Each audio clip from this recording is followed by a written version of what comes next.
Muy buenas tardes, profesores. Nosotros somos el equipo 7 y les vamos a presentar nuestro filtro pasa bajas. Primero vamos a iniciar analizando la forma de nuestro filtro con nuestro body plotter, donde al momento de abrirlo, nos vamos a encontrar con que la forma que tiene es correcta, corresponde al filtro pasa bajas. Y nuestra frecuencia de corte, que debemos encontrarla en los 250 Hz aproximadamente, y debería corresponder a una ganancia de menos 3 decibelios. Entonces podemos observar que nos encontramos en 2.51 Hz y tenemos casi menos 3 decibelios, menos 2.986, que es bastante cercano a lo que nosotros estamos buscando. Por lo tanto, podríamos inferir que nuestro filtro es correcto. Bueno, como siguiente punto tenemos que identificar el voltaje máximo, que viene siendo el voltaje pico, pero en este caso también lo podemos mostrar con el voltaje pico pico.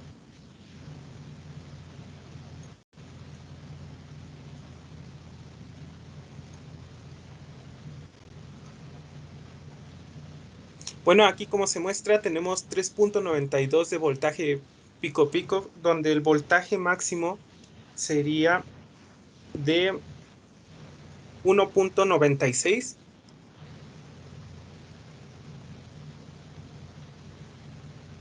Y bueno, ya para el tercer punto, eh, tenemos que el voltaje máximo tiene que ser multiplicado por el factor RMS, que es 0.707.1 y es de 1.38, donde si se saca el porcentaje de error con el valor teórico, que tendría que ser 1.4, tenemos un error de 1.4%, que es aceptable. Sí, corroborando que sí tenemos un error de 1.4% que sigue entrando dentro del parámetro o sigue siendo inferior a 5%. Por lo tanto, proseguimos con nuestro análisis de filtro.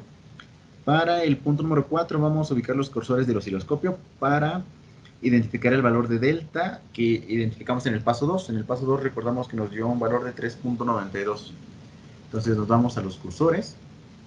Vamos a recorrer la señal eh, deseada. Vamos a apagar el canal 1.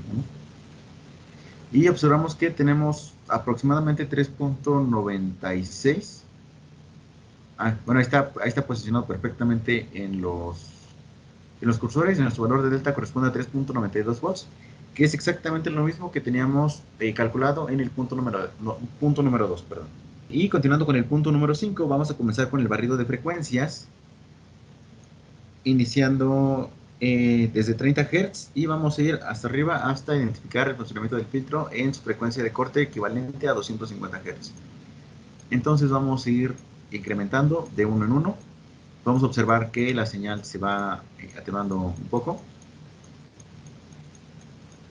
Vamos a hacer un poco más grande para que podamos visualizarla mejor. Es que no se deja.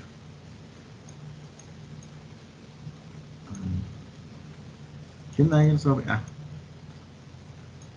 Que me hizo este lado. Y vamos a proseguir incrementando.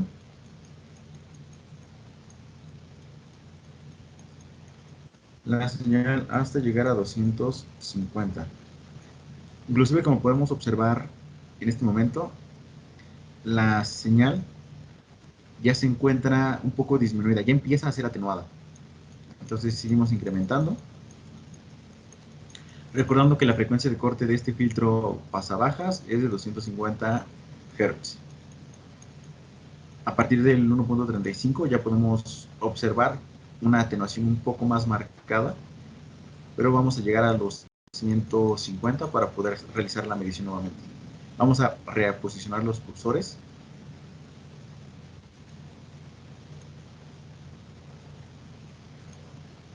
Donde podemos observar que en este momento nuestro valor de delta ya es únicamente de 3.47 volts. Entonces proseguimos nuevamente. hasta llegar a los 250 Hz para observar cuál es el comportamiento de nuestra delta en este momento. Entonces, seguimos avanzando. Aquí podemos seguir viendo cómo va decreciendo nuestra señal, nuestra onda. Y en los 250 vamos a verificar la posición nuevamente de nuestros cursores.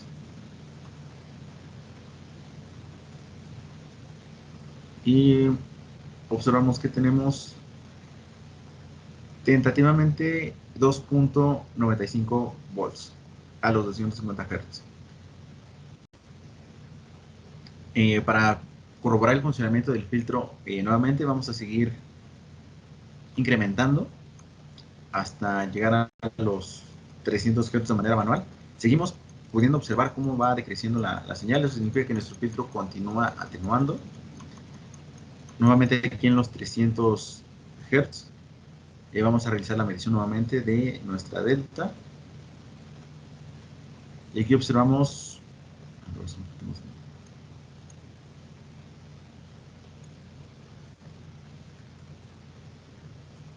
2.59 volts y vamos a hacer un incremento más grande, nos vamos a ir hasta 800 Hz directamente.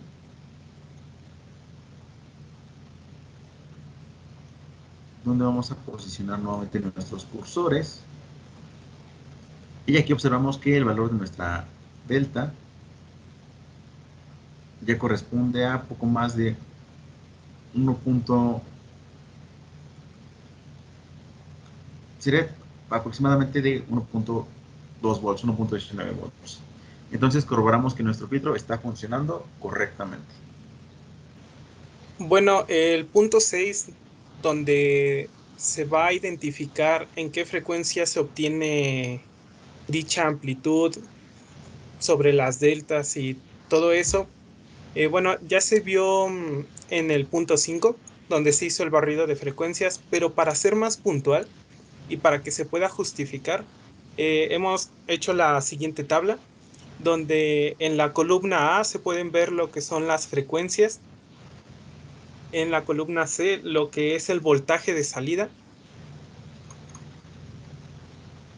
en la, ahora sí, en la columna D el voltaje de entrada. Y bueno, en la columna F, lo que es la ganancia y el porcentaje en ganancia se encuentra en la columna H. Como se puede ver aquí, la frecuencia de corte tiene que ser a 250 y como es un filtro pasabajas, se espera que todas las frecuencias bajas lleguen a generar una ganancia y las frecuencias altas lleguen a disminuir o la amplitud o la ganancia de la señal. Así es como se muestra, donde a partir de entre 1000 Hz a 300 Hz vamos a tener una ganancia menor al 70%, donde teóricamente el 70% de la ganancia tiene que estar, bueno, ahí se tiene que encontrar la frecuencia de corte. Pasando los 250, bueno, disminuyendo la frecuencia a un valor menor a 250, la ganancia tiene que ser mayor al 70%. Como se puede mostrar aquí en los 100 Hz, tenemos una ganancia del 93, para 50 Hz, una ganancia de 98, y ya para 2 Hz está la amplitud deseada, donde se estima el 100% de la amplitud deseada. Aquí podemos observar nuestro filtro pasabajas. Nuevamente estamos utilizando un filtro, un amplificador operacional LM741, que creo que en este sí se alcanza a ver. Bueno, es un LM741, de igual manera en su forma no inversora.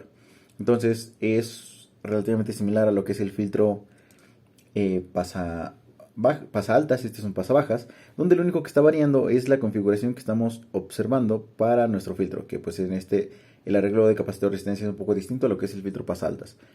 De ahí en fuera podemos observar nuevamente las entradas de alimentación de voltaje que corresponderían al menos 12 volts, más 12 volts.